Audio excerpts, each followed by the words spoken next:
The most haunting image from Blood Red Sky isn't the monstrous transformation itself, but the quiet, desperate struggle in the eyes of a child watching his mother weaponize her own horror. This film strips bare the protective facade of parenthood, revealing a love so fierce it becomes a cage, a curse, trapping both mother and son in a terrifying cycle of monstrous necessity. At its core, Blood Red Sky excavates the profound, irreversible damage inflicted by inherited trauma. It's a horrifying exploration of the impossible choice, where the lines between protector and predator blur into an agonizing, intimate dance, forcing us to confront the moral abyss that opens when survival demands atrocities. The film dissects how a child becomes not just a passive witness to their parents' monstrous affliction, but an active participant, an unwilling accomplice in perpetuating the very thing they should be shielded from.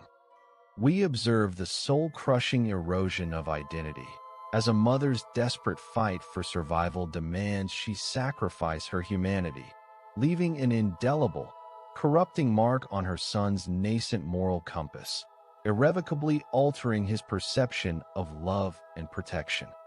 A detail often overlooked, yet profoundly disturbing, is the gradual, chilling normalization of the monstrous through Elias's actions, culminating in his complicity.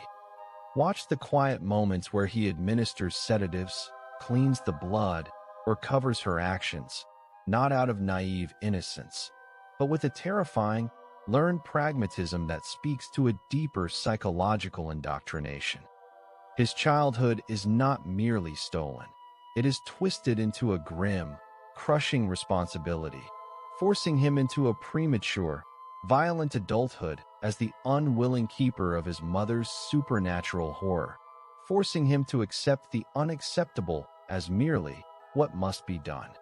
This chilling acceptance, the subtle shift from horror to grim duty, is where the film truly burrows under your skin. This grim narrative taps into a primal, universal dread, the profound, irreversible loss of a loved one's true self to a consuming illness, forcing agonizing, morally bankrupt choices upon those left behind.